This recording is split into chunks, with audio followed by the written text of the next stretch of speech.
Hi everyone, we are from Group 4 and today we would like to present our group assignment which is Case Study 1. The members of this group are Nur Azizah binti M. Madir, Ezati Sazwani binti Abi Wahab, Siti Fatimah binti Isa, Lukman Hakim bin Muhammad Katim, and Monica Lawai.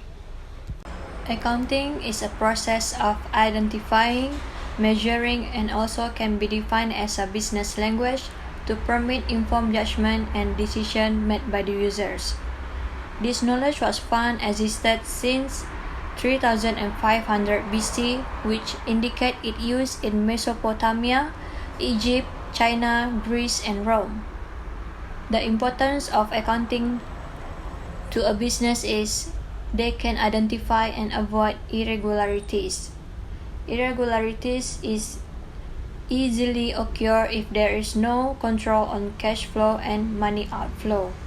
As a result, companies have to bear losses due to the management weaknesses and the malpractice of their employees. Second importance of accounting to a business is they can plan risk management strategies. Every decision made by a company will carry its own risk, so they have to manage it wisely in order to avoid any unbearable risk. Last but not least, analyzing the profit ratio is also one of the importance of accounting. This ratio refers to the effectiveness of the company in generating returns from investment and sales. So they must ensure that the margin they earn is not far from their competitors. Otherwise, this company should think of taking some action such as increasing the sale price or reducing the cost.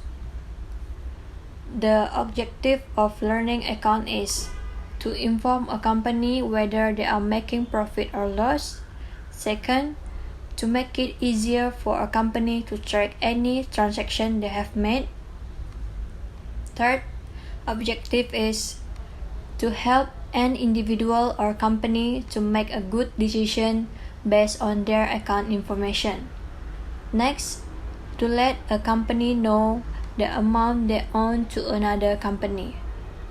And the last one is to help a company realize what their business is worth for.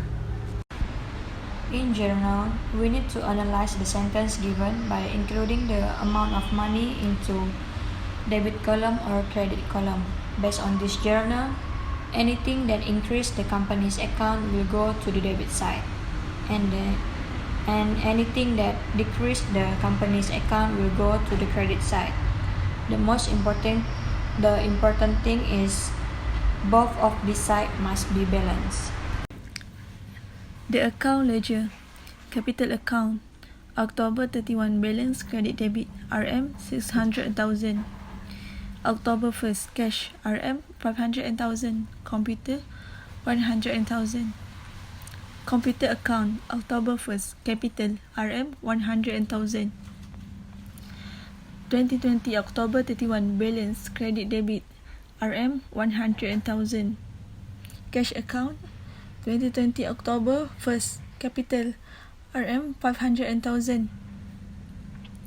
October 8 sales RM 32,000.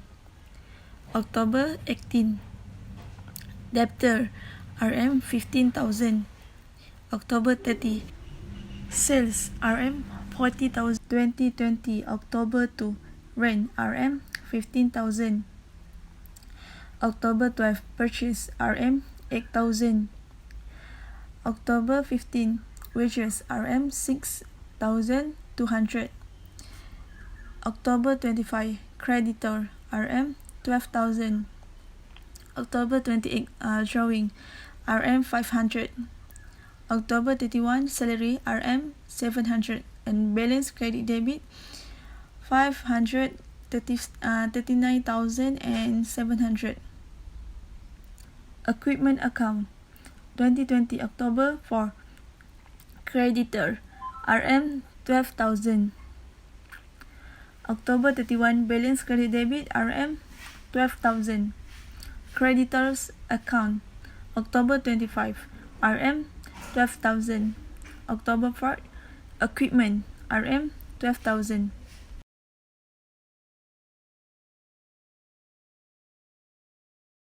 Salary account October 31 RM 700. October 31 balance credit debit RM 700.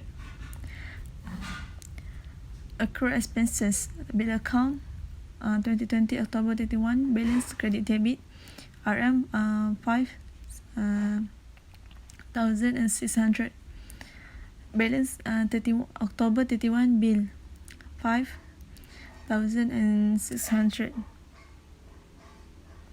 Bill account October 31 accrued expenses RM 5,600. October 31 balance credit debit RM 5,600. The trial balance debit credit capital credit RM 600,000. Cash debit RM 539,700. Computer debit RM 100,000. Equipment debit RM 12,000. Drawing debit RM 500. Sales credit RM 139,000. Debtor debit RM 82,000. Rent debit RM 15,000. Purchase wages debit RM 20,000. Salary debit RM 700. Accrued expenses credit 5,600. Bill debit RM 5,600. Amount debit 781,700. Credit amount 744,600.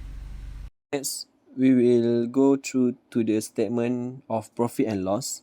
As we can see, the total revenue and gains are as much as 207,000. It consists of equipment, sales revenue, and cash.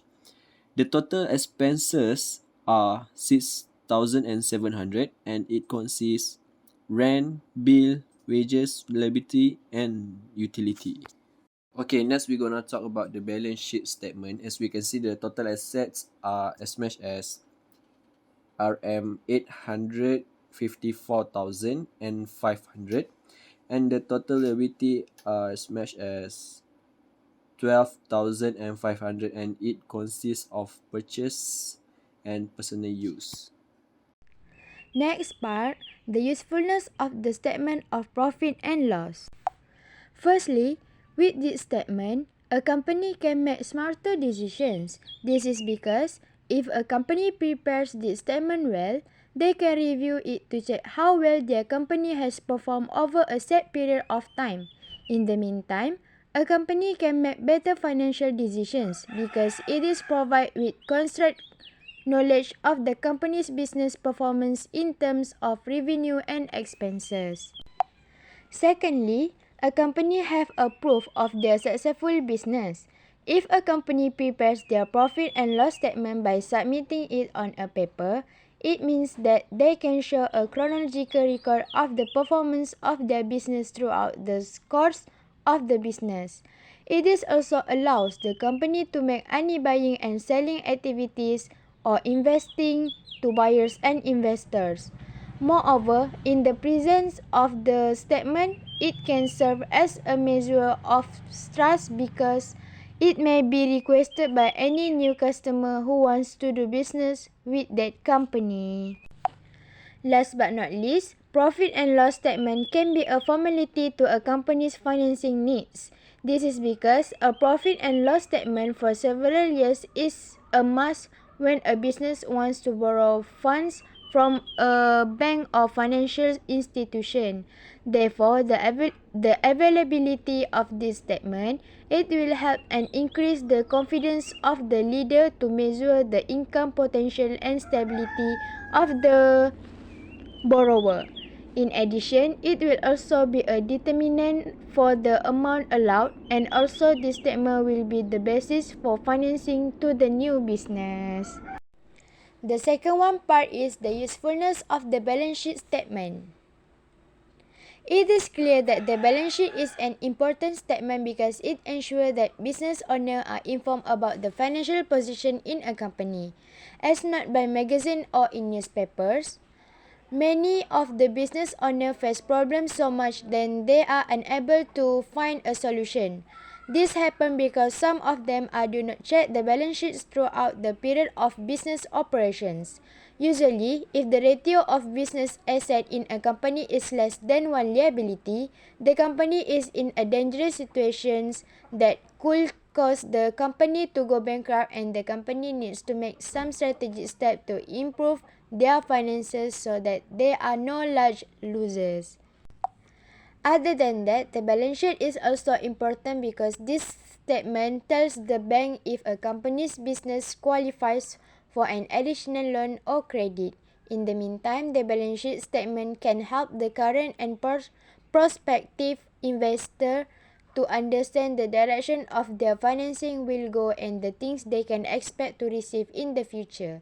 Moreover, every investor will only appreciate a business that has high cash asset because it shows that the company can thrive and succeed in the future. Last but not least, the balance sheet statement can evaluate set value. This can be evidenced when a company has the potential to check its balance sheet statement in order to see whether there are any assets that could potentially be forfeited without affecting the underlying business or not. For example, an accountant in a company can compare the reported inventory balance to sell to obtain the level of inventory turnover, which can indicate the presence of excess inventory in the business. The same comparison can be used for accounts receivable. Alternatively, total fixed asset can be compared to sales to obtain a measure of fixed turnover, while compared with the best companies in the same industry to see if fixed asset investment is too high or not. Conclusion. After doing account, we know how to do the journal, ledger, trial balance, statement of profit and loss, and balance sheet statement. Journal is a physical record or digital document kept as a book, spreadsheet, or data within accounting software. General ledger transactional data is organized into assets, liabilities, revenue, expenses, and owner equity. The ledger could have debit or credit during a given accounting period before they are used in a trial balance worksheet. The statement of profit and loss that begins with an entry for revenue known as the top line and subtract the cost of doing business, including the cost of goods sold, operating expenses, tax expenses, and interest expenses. The balance sheet can help users answer questions such as whether the company has a positive net worth. That's all from me. Thank you.